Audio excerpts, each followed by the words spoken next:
Welcome to Module 18, Configuring SOHO Network Security.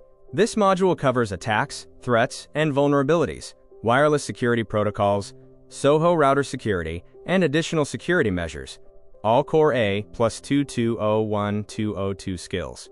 By the end of this module, you'll be able to explain attacks, threats, and vulnerabilities, compare wireless security protocols, configure SOHO router security, and summarize additional security measures. These four outcomes map to the lessons ahead. Lesson 18.1, Attacks, Threats, and Vulnerabilities. This lesson maps to A plus 2201202, Objective 2.5, Comparing and Contrasting Common Social Engineering Attacks, Threats, and Vulnerabilities.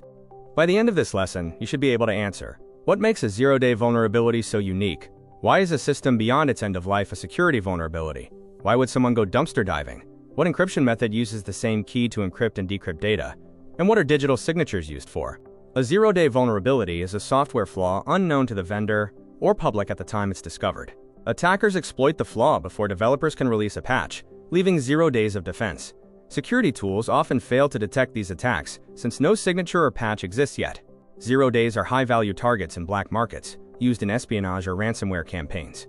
A classic example, the Stuxnet worm exploited multiple Windows 0 days to attack Iranian nuclear systems. Here's a visual breakdown of the 0-day timeline. Notice the gap between discovery and patch, which is exactly the window attackers exploit. End of life, or EOL, means the vendor no longer provides updates, patches, or support, also called EOS, end of support. Known vulnerabilities remain unpatched and exploitable indefinitely, and unsupported software can't meet modern compliance or encryption standards. Attackers specifically scan for EOL systems like Windows 7, XP, or Server 2008 as easy targets, and EOL hardware may lack firmware or BIOS updates, allowing persistent rootkits. Dumpster diving is a physical social engineering attack targeting discarded information. Attackers search through trash for confidential data like printed emails, employee records, invoices, sticky notes with passwords, or old hard drives. That data can then fuel identity theft or phishing campaigns. Prevention: shred or incinerate sensitive documents, use data destruction software or physical shredders for drives, and employ clean desk and secure disposal policies. This refers to symmetric encryption. A single shared key is used for both encryption and decryption. Examples include AES, DAY, 3DES, and Blowfish. Advantages: extremely fast and efficient for large data volumes, ideal for storage encryption and VPN tunnels. Disadvantage: key distribution is risky. If one party leaks the key, all data is compromised. A digital signature verifies authenticity, integrity, and non-repudiation of digital data, created using the sender's private key, verified using the public key, ensuring a file, document, or message hasn't been tampered with since signing. They're widely used in software distribution, email security, S/MIME, PGP, and legal documents and contracts. The benefit: they prevent users from installing or running maliciously altered software. Here's what this lesson covers: vulnerabilities, social engineering, phishing and evil twins, threat types, password attacks, cross-site scripting attacks, and SQL injection attacks. Security vulnerabilities stem from misconfigurations, outdated software, weak passwords, or poor access controls. Unpatched systems and unsupported operating systems expose critical attack surfaces, and zero-day exploits target previously unknown flaws before patches exist, often causing widespread impact. Human error, improper permissions, phishing, or insider misuse remains one of the leading causes. Regular updates, system hardening, and vulnerability scans using tools like NISIS, OpenVS, or Windows Defender ATP are vital to minimize risk. Here's a look at the kinds of common misconfigurations that create vulnerabilities: weak or default passwords, unpatched software, improper access controls, misconfigured firewalls, unsecured data storage, disabled security features, and exposed services left accessible to the internet. Social engineering is the psychological manipulation of individuals to trick them into revealing confidential information or granting access. Common tactics: impersonation, pretending to be IT staff or vendors; business email compromise, spoofed emails requesting wire transfers; phishing and spear phishing; dumpster diving; and shoulder surfing. Physical exploits include tailgating and piggybacking. Defense strategies: train employees to verify identity before sharing information, use badging systems, MFA, and security awareness programs, and promote a stop, think, verify culture. Here's a real-world example of an impersonation attempt. Notice how the message creates urgency to pressure the target into acting without verifying first. Dumpster diving is generally done by attackers during the reconnaissance portion of the attack. This takes place before the attacker even accesses the network. Many useful things can be found in the dumpster that could gain access to company resources like passwords, access codes, organizational charts, expense reports, etc. Just think about the documents you've thrown out at work. Could they be used to infiltrate your company? And here's an example of a business email compromise attempt. Notice how it mimics the tone and formatting of a legitimate internal request. Here's what shoulder surfing looks like in practice. Someone simply observing a password or PIN being entered in a public or shared space. Phishing is a form of social engineering that deceives users into sharing credentials, financial data, or installing malware by mimicking trusted sources, emails, texts, or websites.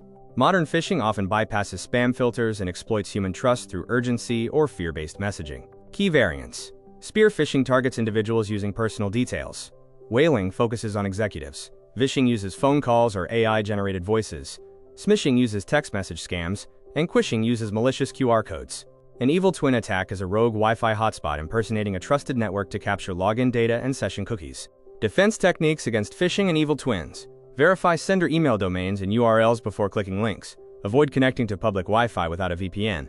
Implement spam filters, MFA, and security awareness training, and use network monitoring tools to detect rogue access points. Here's what a phishing email actually looks like.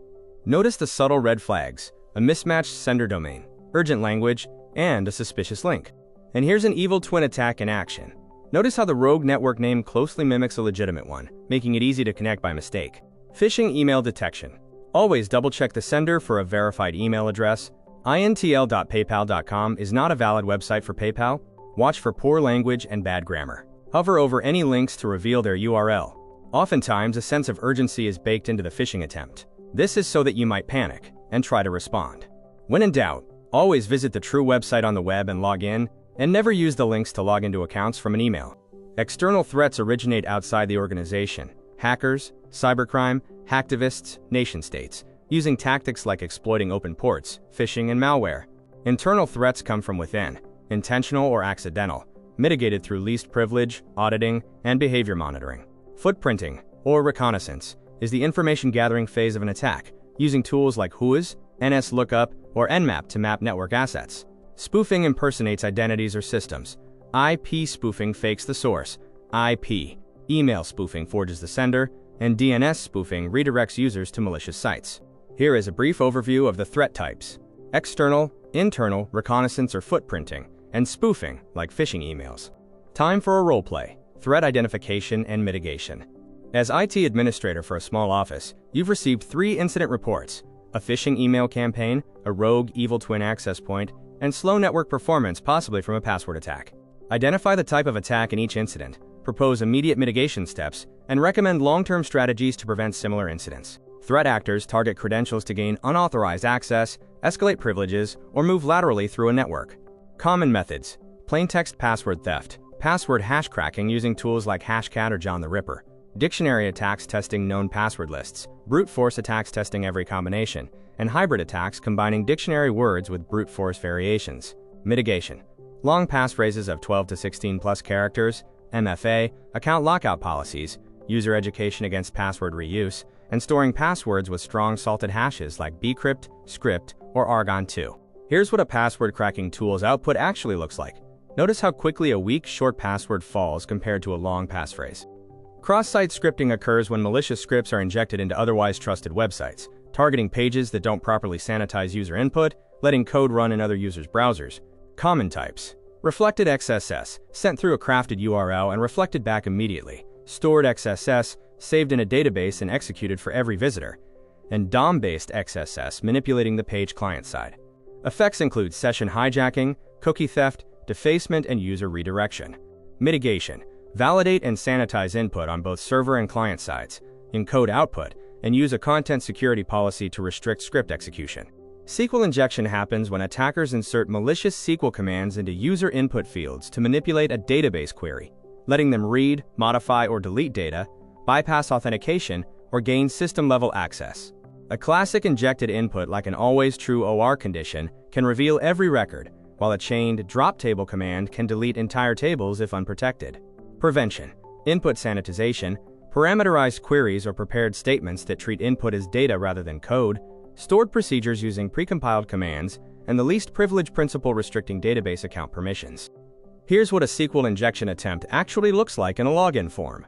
Notice how a single crafted input can bypass authentication entirely if the query isn't parameterized. Lesson 18.2 Wireless Security Protocols. This lesson maps to A+2201202, Objective 2.3, Comparing and Contrasting Wireless Security Protocols and Authentication Methods. By the end of this lesson, you should be able to answer which wireless encryption method should be used with WPA2 and WPA3, what protocol is typically deployed with AES, what protocol replaced the four-way handshake in WPA3, and which enterprise authentication method is typically used with wireless networks. WPA2 uses AES with CCMP for strong data protection. CCMP stands for Counter Mode with Cipher Blockchaining Message Authentication Code Protocol. WPA3 replaces older WPA2, Personal Key Sharing with Simultaneous Authentication of Equals, or SAE, which resists offline dictionary attacks. Avoid TKIP entirely. It's deprecated and insecure. Both WPA2 and WPA3 rely on AES-based encryption for confidentiality and integrity. Best practice: use WPA3 Personal or WPA3 Enterprise wherever possible. AES, the Advanced Encryption Standard, is a block cipher providing robust encryption for wireless and network data. In wireless security, AES is paired with CCMP, which offers data confidentiality through encryption, integrity through message authentication, and access control through key management. CCMP replaced the older, insecure TKIP protocol used in original WPA. WPA2 used a four-way handshake to exchange keys between client and access point. WPA3 replaces this with SAE, Simultaneous Authentication of Equals, based on Dragonfly Key Exchange, a secure password-authenticated exchange. It protects against offline dictionary attacks and key replay, and provides forward secrecy, meaning past sessions stay secure even if a password is later compromised. SAE enhances mutual authentication and eliminates shared key reuse vulnerabilities. Enterprise Wi-Fi uses 802.1x authentication combined with Radius, providing centralized credential management via a Radius server, dynamic session keys for each user, and integration with Active Directory or LDAP. Common EAP methods include EAP-TLS, Certificate-Based Mutual Authentication and the most secure option, and PEAP or EAPT-TLS, which use encrypted tunnels for password protection. This approach is ideal for enterprise, campus, and government networks where user tracking and auditing are required. Here's what an 802.1x authentication exchange actually looks like. Notice the supplicant, authenticator, and Radius server working together before network access is granted.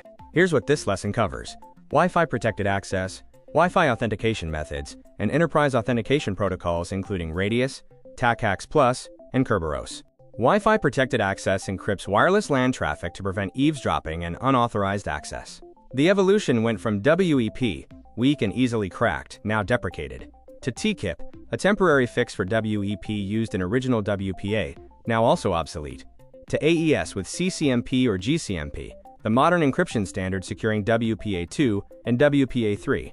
WPA2 introduced AES CCMP for strong data confidentiality and integrity. WPA3's key enhancements. SAE replaces the pre-shared key approach and defends against offline dictionary attacks. GCMP provides faster, more secure encryption than CCMP. Protected management frames prevent deauthentication and disassociation attacks, and opportunistic wireless encryption, or Wi-Fi Enhanced Open, encrypts open Wi-Fi networks without requiring a shared password. Here's a quick reference for the acronyms in this space. WEP is the deprecated early Wi-Fi encryption. TKIP was the transitional WPA encryption. AES is the modern encryption algorithm. CCMP is the AES-based encryption used in WPA2. GCMP is the improved AES-based encryption in WPA3.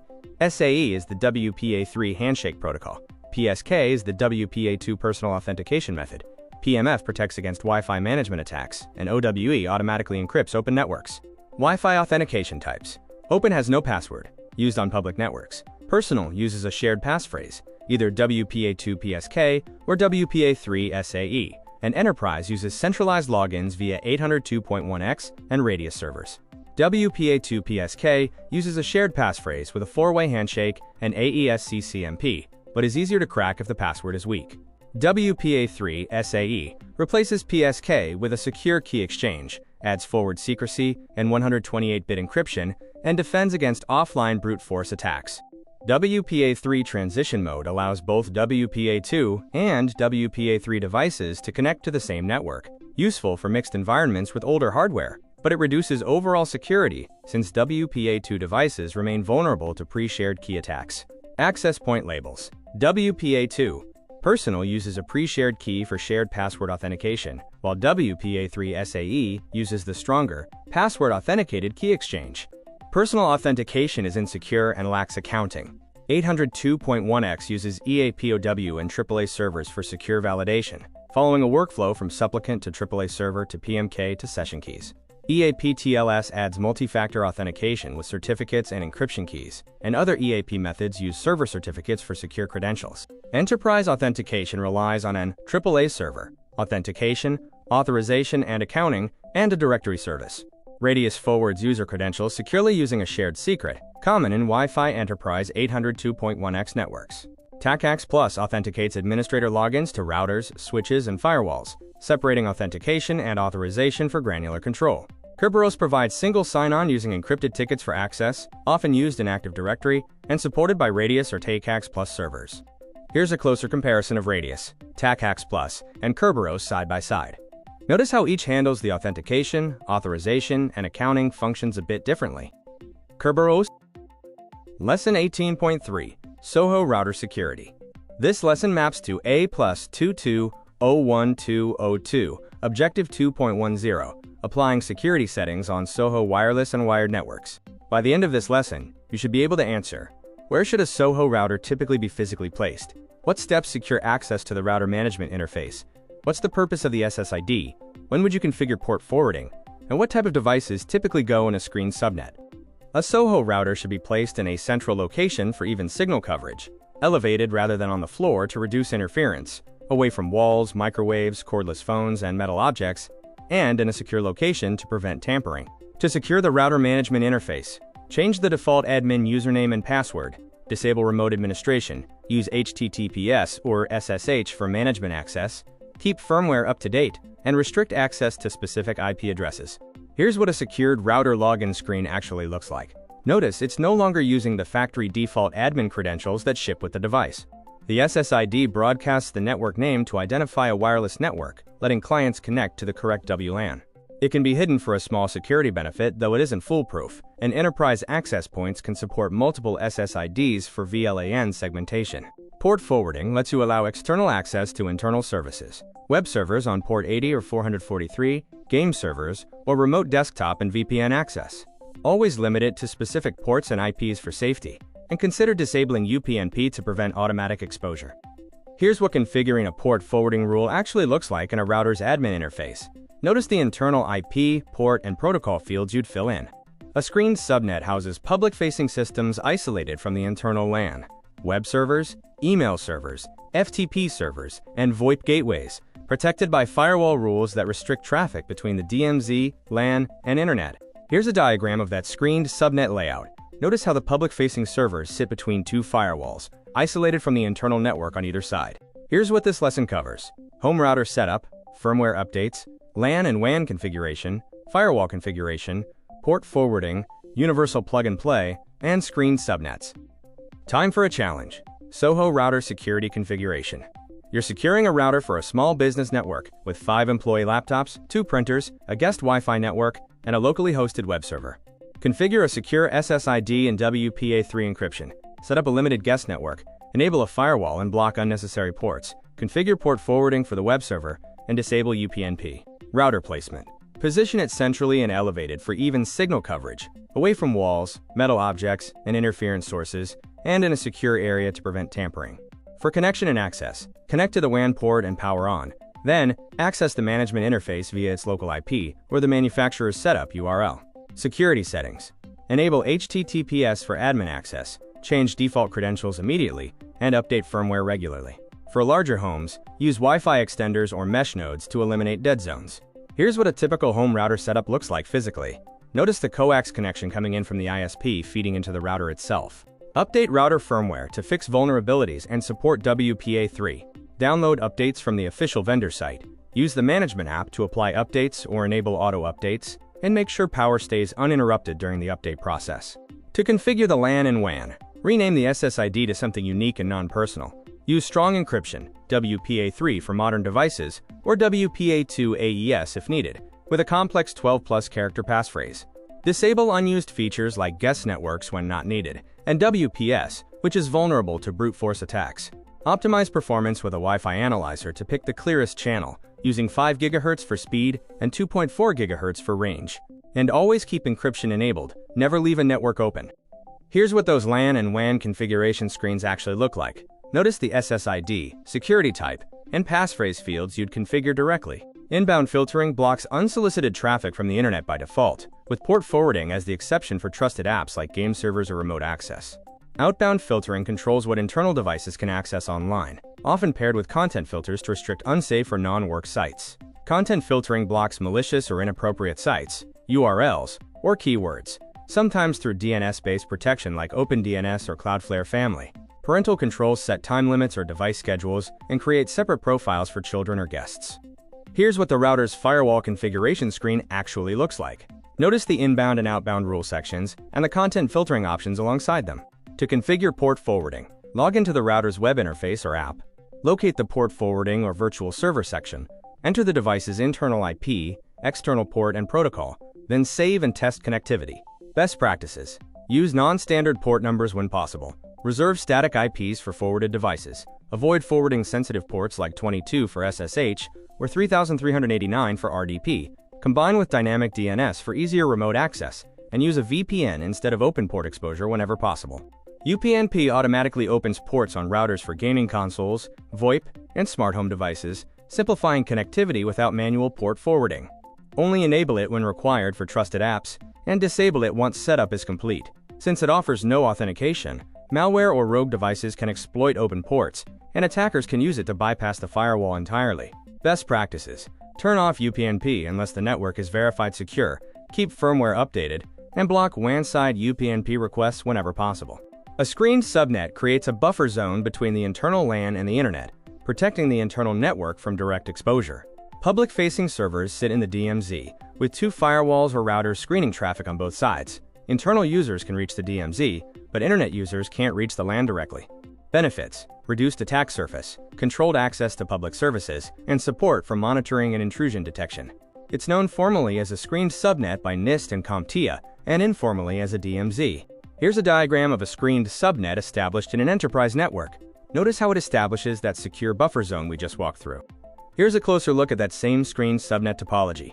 Notice again how the dual firewall arrangement keeps public-facing servers isolated from the internal LAN on either side. Lesson 18.4 Additional Security Measures.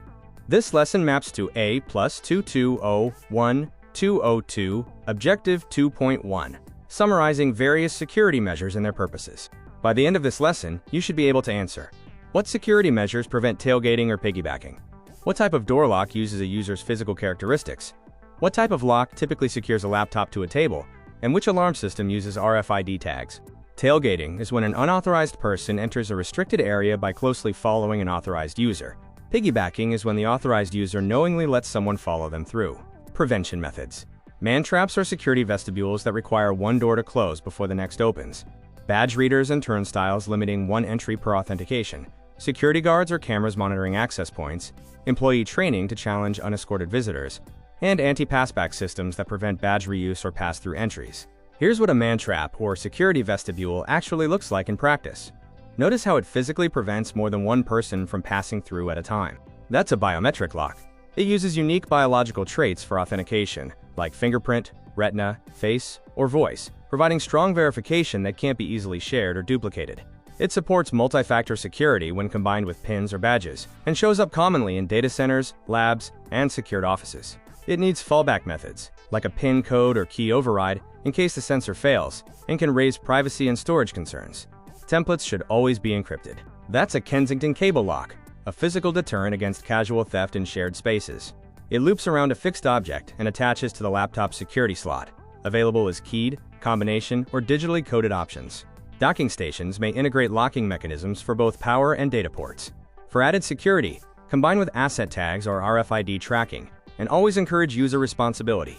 Never leave a laptop unattended in public areas. That's RFID, radio frequency identification. It uses radio signals between a tag and a reader. Tags may be active, battery-powered, or passive, powered by the reader's signal. It's used for inventory tracking, anti-theft, and access control systems. For example, a laptop or piece of equipment can trigger an alarm when it leaves a secured zone.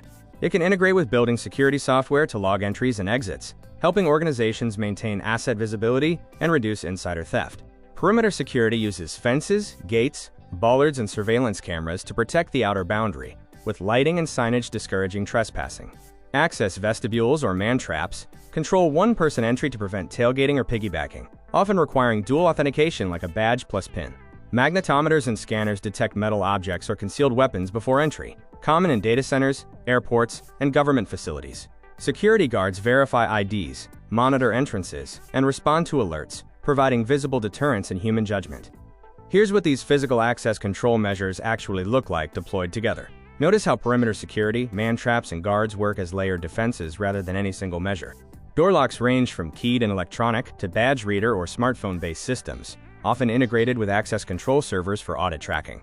Biometric locks authenticate via fingerprint, palm print, retina, facial, or voice recognition, providing strong authentication that can't be easily shared or duplicated. Equipment locks, Kensington cable locks, chassis locks, rack cabinet locks, secure hardware, common in classrooms, labs, and open office environments. Biometric considerations balance privacy, accessibility, and accuracy, and always store biometric templates securely and encrypted. For entry security, protect doors, windows, ceilings, and vents with reinforced locks or alarm sensors, and integrate access logs for entry and exit tracking. Alarm types: circuit-based, triggered when an electrical connection breaks; motion, using PIR or radar to detect movement; proximity, using RFID to alert on unauthorized tags entering range; and duress systems, silent alarms for emergencies like panic buttons. Surveillance uses CCTV or IP cameras with motion, thermal, or facial recognition, stored via cloud or network video recorders. Lighting enhances safety and improves camera visibility. To start wrapping up Module 18, CompTIA A+ technicians need to identify security threats and vulnerabilities before they become a major problem for an organization. And it's essential to understand the different mitigation strategies for securing a wireless network, including data encryption and enterprise-level authentication. And to finish, knowing a SOHO network's key components and configuration is what ensures optimal network security, and implementing additional security measures, door locks, alarm systems, and the physical controls we covered, helps further secure the network overall.